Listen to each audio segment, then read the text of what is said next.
Let's talk about how to sound a little bit more like a native speaker in English. Today, I'm going to help you sound like one with a little known secret method they don't teach you at school. So if you're ready to learn this, watch the whole video. What is pitch? In the context of speaking any language, pitch refers to the highness or lowness of someone's voice and how they move within that range. To help you visualize what pitch is, try to imagine a musical scale where some sounds are high pitched, so the chirping of a bird, while others are low pitched, like a drum beat. When we talk pitch regarding to speaking and communicating with other people, with that mental picture in your head, you can imagine pitch referring to the highness or lowness your voice sounds when you speak. In English, understanding how pitch works is particularly important because changing the pitch of your voice can convey several meanings of the same sentence. For instance, a raising pitch at the end of a sentence often suggests a question, while a falling pitch indicates a statement or the completion of thoughts. Using pitch effectively can make how you sound more engaging to a listener, help convey different emotions and intentions, and most importantly for you, help you sound far more natural and confident when you speak English, because mastering pitch in English is the secret key to sounding more like a native speaker. Confidence through pitch. Now what I want you to do is to think of your vocal cords, or the part of your throat responsible for how high or low your voice sounds, as a rubber band. The shorter and looser, the bigger the vibration and the lower the sound. As you stretch your vocal cords, they tighten and vibrate faster and you get a higher sound. There are 4 basic pitch ranges for people when they speak English. The first level is what we call a creaky voice. It sounds like this. Can you hear what I'm saying?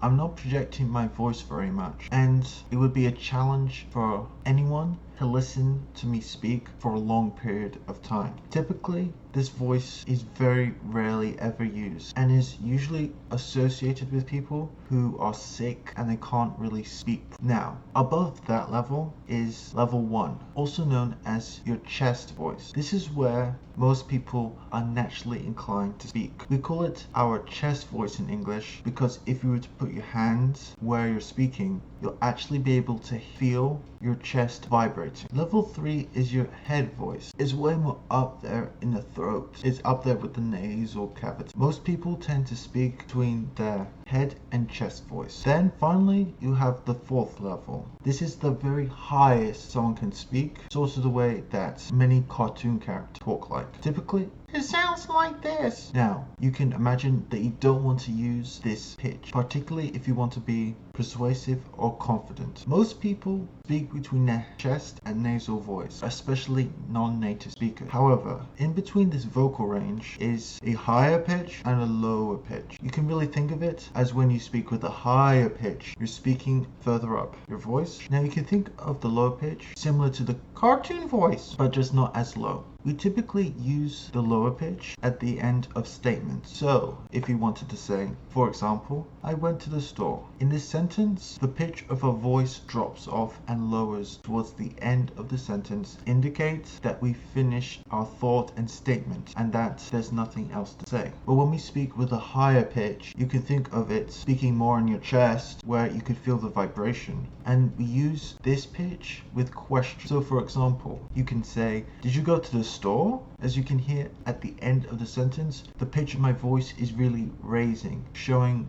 the listener that it's a question. If it was a statement, did you go to the store? The listener might understand from the context is a question. It would be more difficult and I wouldn't sound as natural without adjusting the pitch of my voice. By understanding these 2 pitches and knowing when to use them, you'll really sound more confident and be able to articulate yourself far better, keeping your voice between the chest and nasal pitch range. Really quickly guys, I just wanted to say, if you're enjoying these types of tips and you want to implement them into your own life but don't know how, then you can apply to work with me personally inside of my coaching program. designed to help you go from limited and frustrated to super confident and fluent, so you can take advantage of all the opportunities that English provides. So click the link in the description and first pinned comment to book a free consultation call to see how I can help you and whether you're a fit for the program. Now, with that out of the way,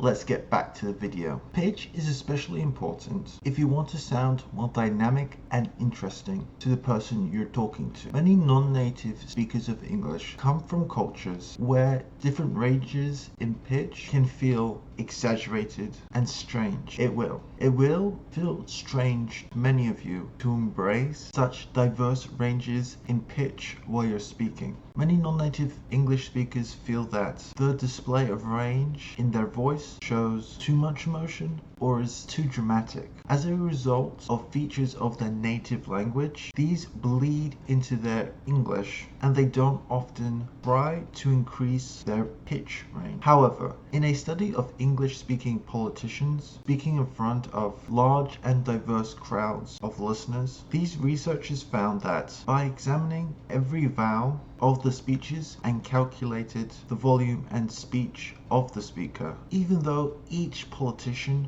had a distinct voice and even different accents, they all shared and had adopted a similar strategy for sounding more confident and charismatic during speeches to large audiences. The thing that they all had in common was they spoke using a diverse range of pitches and intensity. So, why is this important to you as a non-native speaker? Firstly, you're able to emphasize specific words or phrases in your speech, highlighting their importance to the listener. This can convey your intentions and what you're trying to express more clearly, and more importantly, makes the way you speak English more engaging and interesting to listen. An even more important reason why you need to adopt and improve your pitch is the difference between questioning and statements in English. In English, a rising pitch at the end of a sentence signifies to the listener that it was a question, while a falling pitch indicates a statement. By understanding the subtle differences between these two pitches and using them correctly in your own speech will help convey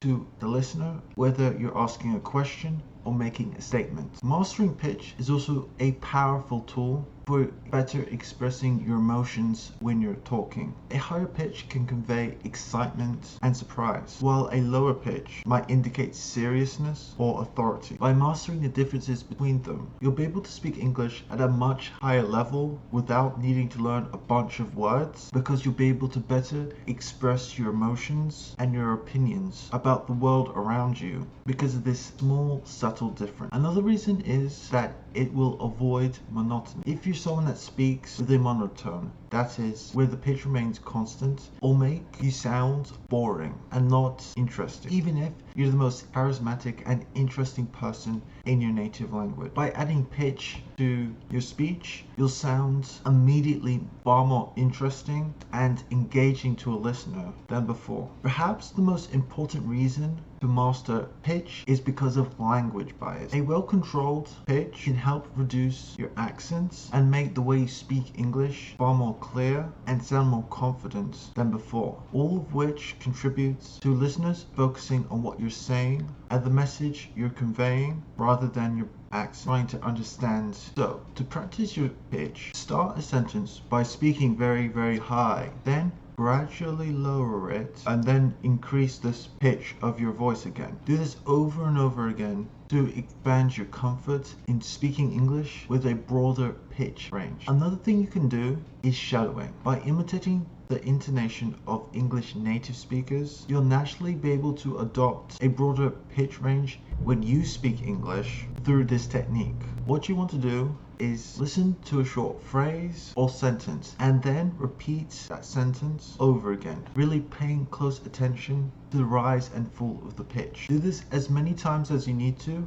until the way you said that phrase is as close as natively possible before moving on to another sentence or phrase. Now, I know at the beginning, particularly for Non-native speakers whose native language doesn't use a broad pitch will feel totally strange. I know that sometimes it could feel like performing, or you might feel exaggerated, but it will become easier with practice and time, and the result of it will be that you will seem more dynamic and interesting in English, and native speakers will find you more confident and natural when you speak English. And isn't that the goal? Being mindful of your pacing and remembering when to use pauses are your best friends for sounding more natural in English. And remember, to sound more confident, place pauses at the end of your sentence in combination with your voice becoming softer, and you'll be surprised at how much more confident you'll sound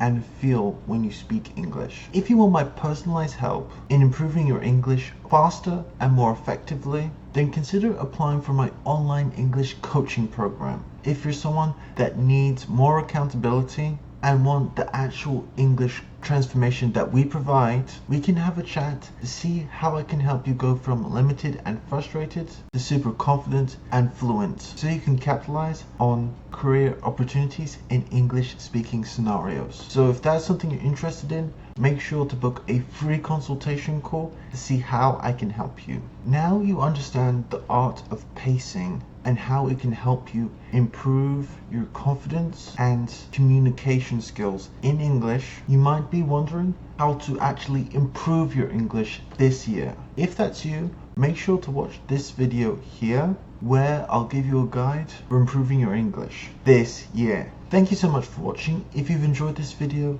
make sure to smash that like button. And if you want even more free lessons just like this, make sure to subscribe, and I'll see you in the next video. Bye!